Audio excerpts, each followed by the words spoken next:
Hey guys, it's me Chico from Chico Study Corner, and today I'll be taking the part 3 of the chapter Sexual Reproduction in Flowering Plants. That is the Biology chapter 2 of class 12 CBSE.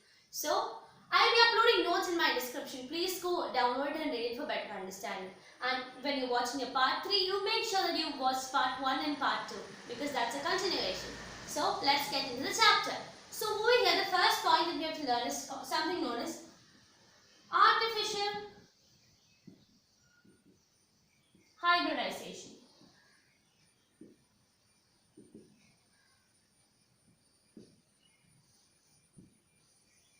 So what do you mean by artificial hybridization? That is the crossbreeding done by human beings. Human beings does that crossbreeding. That's not natural breeding. Human beings does that crossbreeding to what? To get the desired traits in the progeny. For example, let's say there's a plant A. Okay, this is plant A and this is plant B. Okay, it's either male or female. You can take this to be male and this to be female. So, over here, the first characteristic is, over here maybe high yield.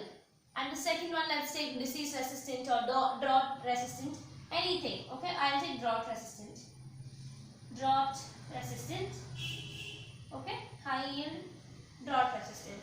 So, when you are doing, this is the desired traits that you want, okay. These traits should be there in the progeny. So, what do? You do crossbreeding. After the crossbreeding, the progeny would sometimes, you cannot say always the progeny would have both the characteristics, okay. So, when I was learning, I just named these two, like high, for example, the characteristics I named was like Jerry and Rima.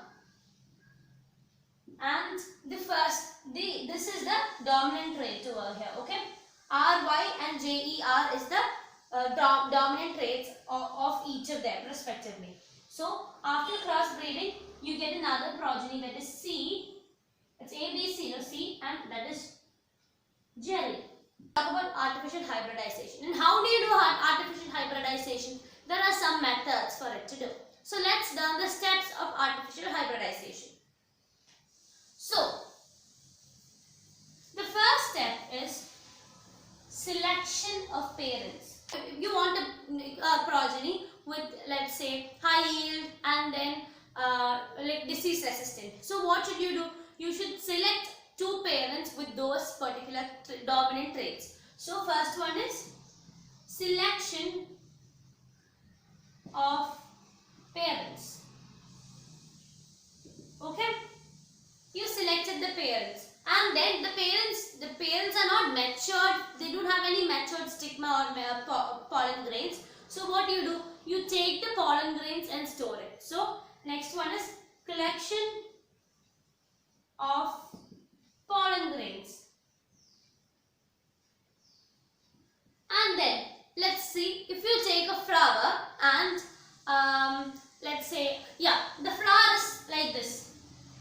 Okay, this is the flower, this is its stigma, and this is the pollen grains.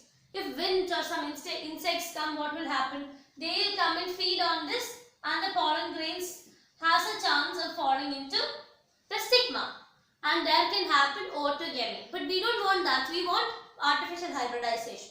So what should we do in order to not, in order for autogamy not happening? We have to remove these stamens, right? The removal of the stamen or the plucking away of the stamen is known as emasculation.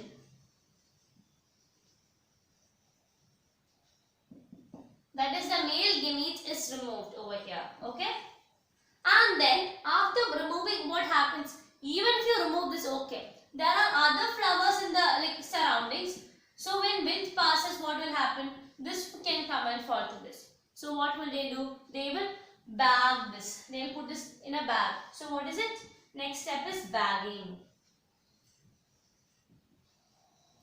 Now you bagged it. It is safe. You bag it with either butter paper or like some paper car or something. Okay. So that is, you do bagging. After bagging, there is something known as tagging. So let's see. What do you mean by by a school tag. It is where your name, your class, your ID and every details, your personal details is given. The same way, tagging.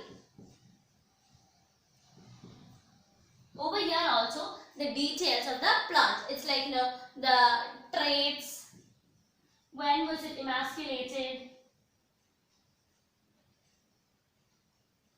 and its average growth period, like what is the plant, etc. is tagged on the plant. After that, when the flower is matured, what would happen? You will dust the pollen. Now the ovary is mature. Okay. Now it can undergo sexual reproduction. So what you do for sexual reproduction to happen? First, germination of the pollen is required. So for germination of the pollen should have been in contact with the stigma. So next step is you dust it. Dust pollen to stigma. Okay, you dust the pollen to stigma. That is also done. Then what happens? After this, there are cases where this germination doesn't happen.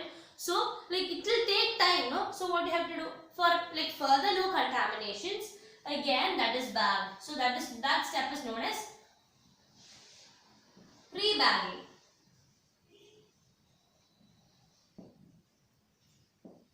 Okay. So pre-bagging, why did we tell it is for? It is for no more further contamination till seed setting. Okay. So we've discussed the steps that comes under what the artificial hybridization. I'll tell it once more. The first one is the selection of parents. The second one is collection of pollen grains. The third one is emasculation, removal of the male gamete. And then what happens? Then it is bagged. Then it's bagging. And after that it's tagging. After tagging, it's dusting of the pollen grains to the stigma.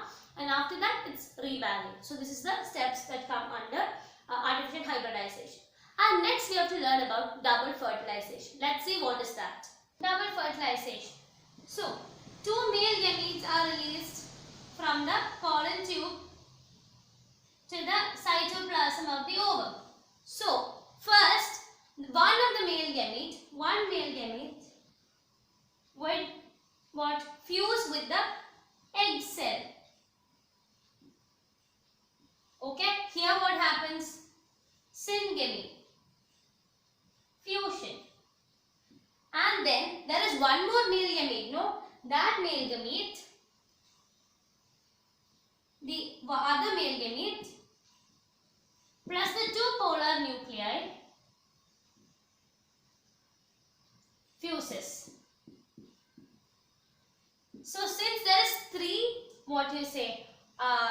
haploid nucleus coming and fusing, so this is known as triple fusion. Let's write triple fusion. And the value of the value of number of chromosomes is 3x. Okay, it's haploid, 3 haploid cells fused. Okay, so now you can see there is the triple fusion and the syngamy happening inside a single ovum. So what is it? There is two types of fertilization. One is the triple fusion, one is the syngamy. That is why it is known as double fertilization. Okay. I told you the triple fusion gives a single cell. After fusion, there is a single entity. That entity is known as primary endosperm nucleus. That is PEN. Okay. Primary endosperm nucleus. That is after the triple fusion. And then there is something also known as, we learned about the central cell in the ovum. The central cell plus PEN is known as the primary endosperm cell. Okay. So this is the primary endosperm cell. So let us see the diagram. So this is the, so here is the micropylar end and here is the chalazar end. Okay, and over here we have our zygote formation, the fusion of the syngamy happened, the fusion of the egg and the male gamete. That is the gamete formation over here. So here, sorry, the zygote formation over here. This is zygote, and this is the PEN, and this whole cell together is the PEC, primary endosperm cell, and this is the zygote. Okay, so before discussing the endosperm, let's see what is the post-fertilization changes. So the first one is about the egg cell. So the egg cell is, after fusion, it becomes a zygote and the embryo. The antipodal cells plus the synergids, they would get degenerated or disintegrated. Okay, and that is what is the cell apparatus is over. Then we had what you say, the secondary nucleus, that is the two polar nuclei and the secondary nuclei. Secondary nuclei or nuclei. Yes. What happens? It will get changed to primary endosperm nucleus, the 3X. Okay. Then what happens to the primary endosperm nucleus? The primary endosperm nucleus would get converted to what? What you were going to learn? The endosperm nucleus. Sorry, the endosperm. And the central cell would be the PEC, the primary endosperm cell. Okay, this is the post-fertilization changes. So now we saw that the next point we are going to learn is endosperm. No? So we saw the PEN is what is being transformed to the endosperm. So let us see that. The development of endosperm is preceding the embryogenesis. So let's see the endosperm.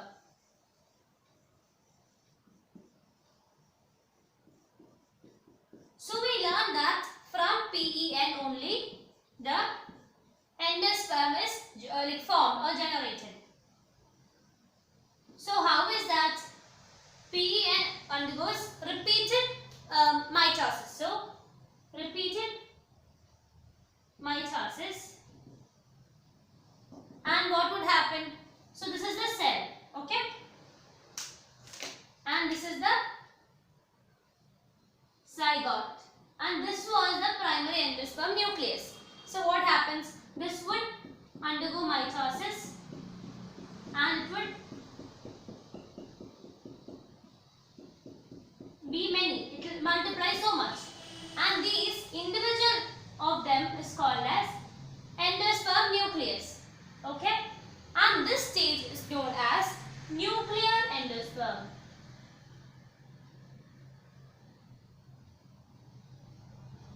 So after the stage, what happens? Over here, only karyokinesis is taking place. There is no cytokinesis, only karyokinesis.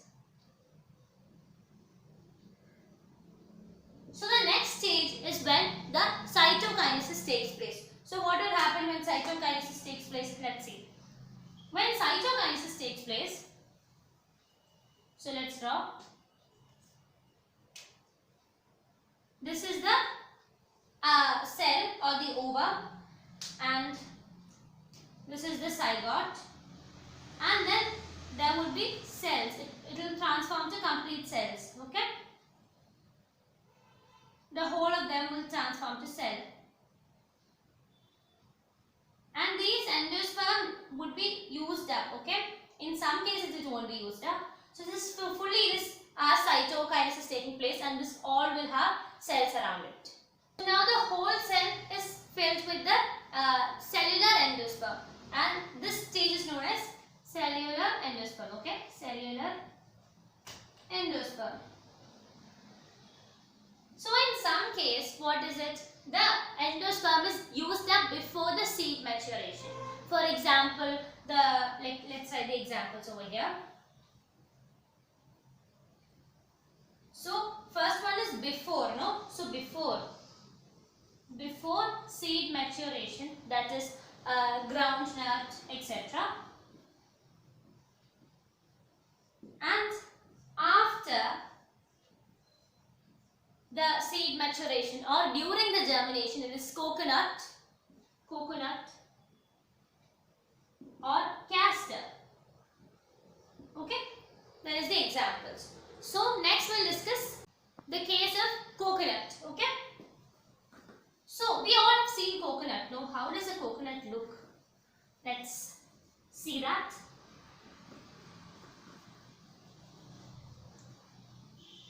So I'm just drawing a rough figure. This is the coconut. Okay. And this is the coconut flush. Okay, this portion.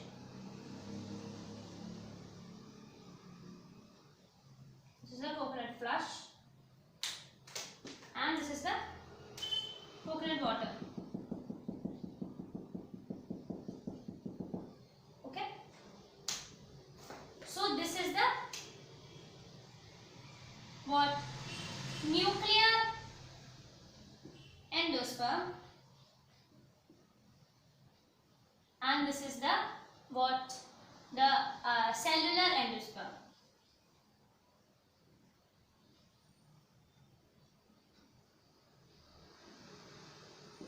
Okay. So the coconut meat is known as what? Kernels. Okay. Zygote. The zygote we've always seen in coconut. The zygote is somewhere over here. Okay. So this is the zygote. So this is the talk about coconut. So now we are going to learn about the embryo. We learned about the endosperm. So we said endosperm development precedes embryogenesis. So next we have to learn about embryo. So embryo. So we know embryo is the developed form of a zygote.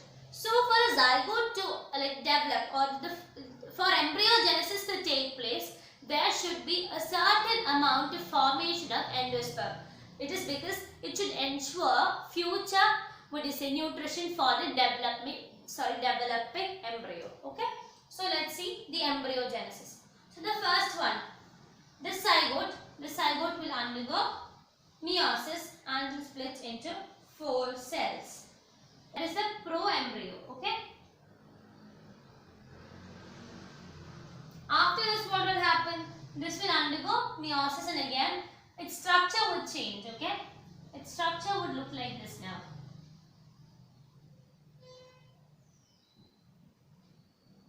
And it's full of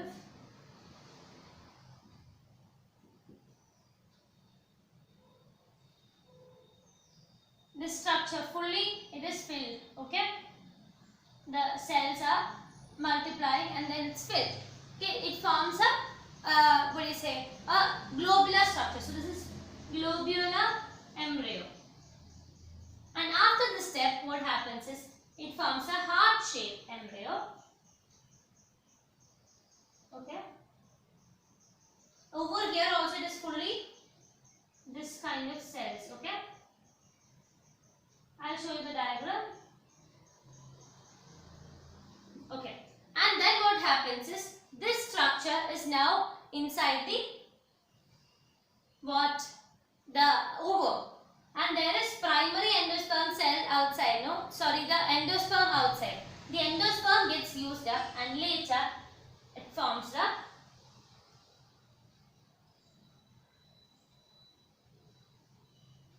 this is a dicot. See, I'll show you the diagram of this also. There are full cells inside. Okay. If I stand to draw all this, then the session would go long. So this is like fully filled cells. Okay, like this it's fully filled. Okay, over here. So this is the development of the embryo. Now this is how the dicot C. Now I have drawn the dicot C. This is how it will look inside a embryo sac. So this is how. And now let's see what all other changes that happens for the ovule when it undergoes embryogenesis. So the changes are ovules become seeds, funicle becomes stalk of the seed, hilum becomes the hilum of the seed. Hilum is the point of connection between the ovum and the the pollen coming and falling the pollen tube. So that is the hilum. The nucellus will become what? It will get used up in most cases, but in some cases the nucellus persists. Okay, in very few cases only the nucellus persists. And this persisting nucellus would be changed into perisperm. That is, in black pepper and beet and all, they have perisperm. Okay. The outer integument would be the testa of the seed. Okay. and the integument would be the tegment of the seed. The testa plus the tegment is equal to the seed coat. We have already learned that in our lower classes. And the micropyle would be the micropyle of the seeds. And for what is the micropyle? The micropyle is for gaseous exchange. Now we discussed about the embryo formation for a dicot seed. For a monocot seed, what is it? There is no, this formation is not there. It's the, after the globula, it's straight away the next one. Okay? Then its formation is like this. Then it continues the same thing, and there's only one, it doesn't go like this. Only one. Okay? So this is the embryogenesis in a monocot seed. Okay? So we learned that the endosperm would get used up when the seed is mature, or before maturation the endosperm gets used up. That kind of seeds are called as non-albuminous or non-endospermous seeds. And the other way around, where there is persisting endosperm. Some examples are rice, maize, wheat, etc. So now we'll discuss about the structure of the embryo for both monocot and dicot. So first we'll discuss about the dicot seed. So see, this is the these two are rough sketches. There is another diagram in our textbooks. So if you draw this also, you'll get marks for your board exams. This is way easier and simpler to draw. So this is how I am explaining. If you find the other one more easier to draw, you can do that. I'm not an artist, so I'm missing this. So first one is over here. First one is a root cap. Okay, this is for a dicot seed. This is the root cap. See, you can draw something that looks like an M, and this is the root cap. Okay, the root cap, and this is the embryonic axis. This is the plumule. We've learned about the plumule, and this is about the cotyledons. Okay, and then there are two halves for a a root. That is, this is one half, not so here, till the plumule. That's a radical. The side of the radical would be like this. Okay, that is called as the hypocotyle, and the rest of it is called as the epicotyle. Okay, epicotyle.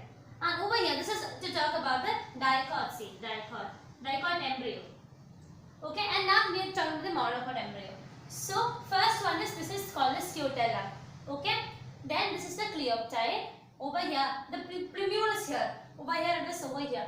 So if this is the plumule, so plumule should be coming in the epicotyle. See, this is the epicotyle. So this is the epicotyle. And then where does the radical come? This is the radical side, because root cap comes here, no? So the radical side. Radical is the root and plumule is the shoot. So radical side, what will happen? That will become the hypocotyle. Okay, hypocotyle. And so this is the plumule, and this is the epiblast. Okay, a structure known as epiblast is also there inside our monocot embryo. Then the radical. The structure is very complex in our textbook. This is the rough diagram. This is not rough diagram. This diagram is only enough for your board exams. You just have to need to know which all are the parts and where all are it. So this is the radical. This is the root cap. Okay, this structure is the root cap, and this is the coryza. Okay, so we have two extra things that comes over here. That is scutellum, not two, scutellum, coleoptile and coryza. You have to just relate it together. So plumule has P. Okay, so plumule and coleoptile will come together, and coryza and radical would come together. Okay, so that coryza, R-R-I-Z-H-A. There is R over here. There is R over here. It's P over here. It's P over here. So that is what I said. So this is to talk about the structure of the embryo. So now we'll discuss about the seed. Okay. So what is a seed? It is the result of sexual reproduction in angiosperm. Is the fertilized ovule. So let's see the seeds advantage. So seeds help in the continuity of species or continuity of generations. That is the first advantage. Seed produces variations. There is variations. It is because of the sexual reproduction. Okay. Seeds are the formation of sexual reproduction in angiosperm. So there should be variations. So variations would help in adapting to the the surroundings, the situations the plant is growing. Then the next one is it is a food storage for the embryo development. The embryo gets the food from the outer part, the seed. Okay. Then the next one is seed exhibits dormancy. That is, dormancy is like a sleeping period. Okay.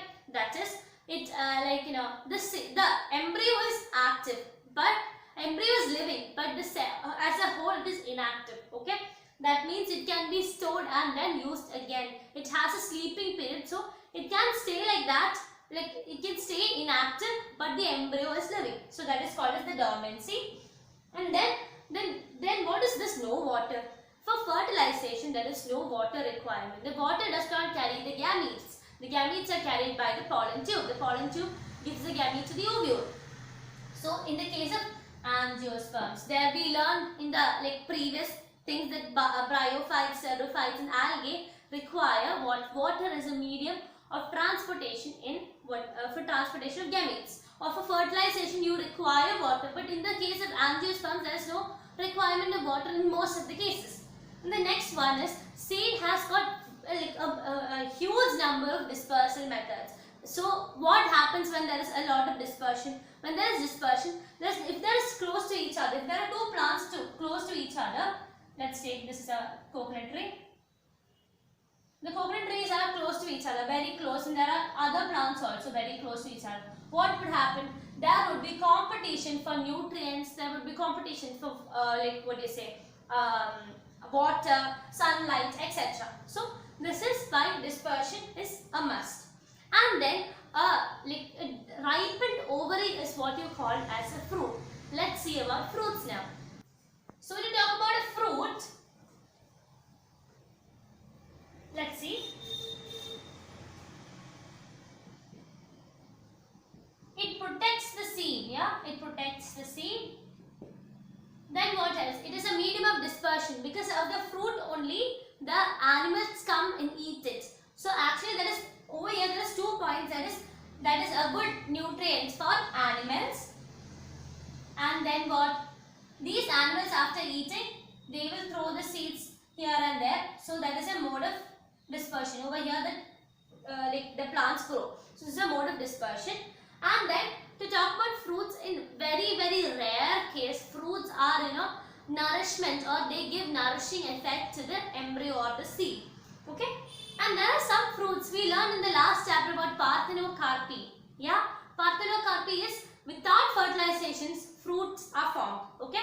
That is, there won't be seed. You get nowadays in market if you go, you get fruits without seeds. You get apple without seeds. You get grapes without seeds. So these are all what parthenocarpic fruits. So friends, that's all for today's lesson. I hope you might have liked it. I have completed the whole chapter, sexual reproduction in flowering plants. So this was a part 3. And I hope you might have liked it. If you've liked it, please do give my video a big, huge thumbs up. And also subscribe to my channel if you're new to it, and share my videos to your other friends. Also comment if I have made any mistakes or you have any queries to ask me. So see you all in my next video. Till then, bye-bye.